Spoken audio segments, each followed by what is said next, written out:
नमस्कार मंडळी, मी उमेश बबन शेवाळे, राहणार गोवित्री साबळेवाडी फाटा. आज या मुसळधार पावसाची माझ्या घराच्या आजूबाजूला काय परिस्थिती आहे ते मी तुम्हाला दाखवतोय.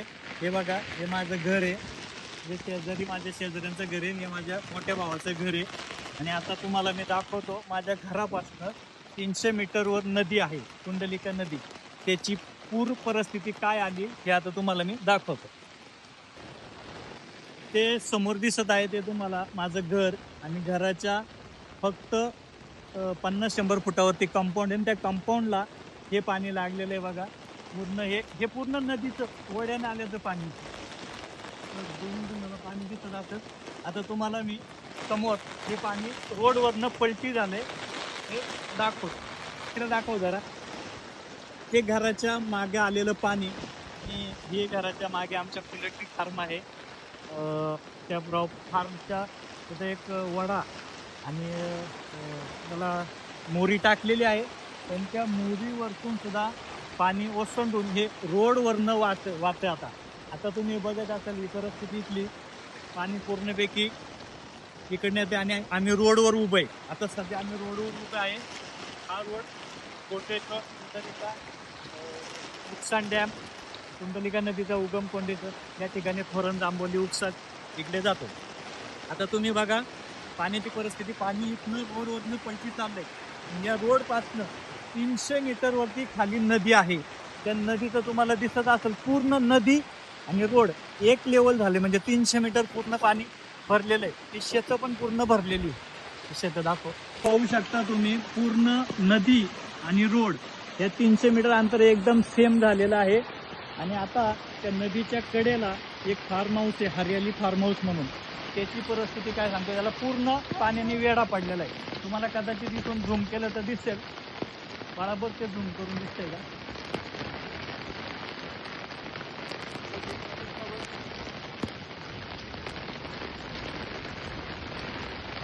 तुम्हाला समोर एक लाईटीची डीपी ट्रान्सफॉर्मर दिसत असेल. त्याच्या शेजारी हरियाली फार्म हाऊस म्हणून आहे. कदाचित आता पावसाच्या वातावरणामुळे एवढं क्लिअर दिसत नाहीये, पण नॉर्मली दिसेल. तुम्ही पाहत असाल, हे पिल्ले साहेबांची कंपनी आहे. आणि हे संत तुकाराम महाराजांचं पादुका स्थान म्हणून मंदिर आहे.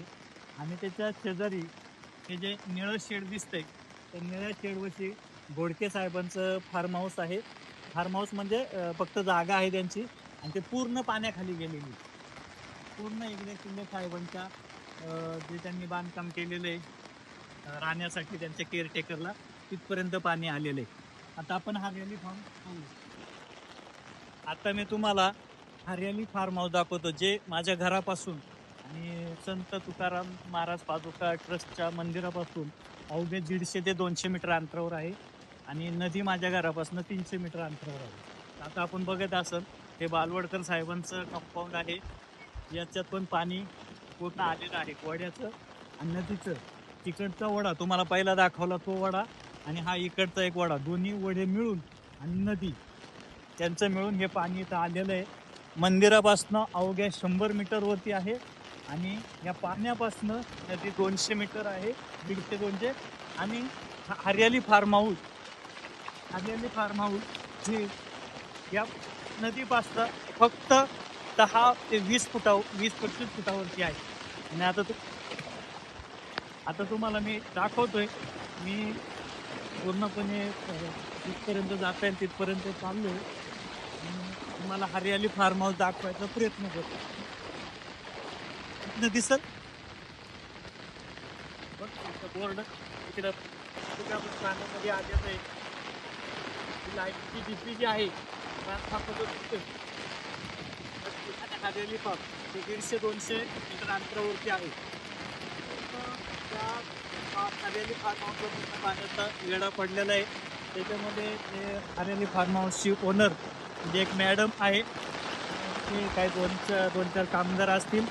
आणि तिची काय पाळीव जनावरं, तिने जे कुत्रं, मांजर, कोंबड्या जे काही तिच्या आवडीचे ते, म्हणजे आता ते पूर्णपैकी ब्लॉक झालेलं आहे.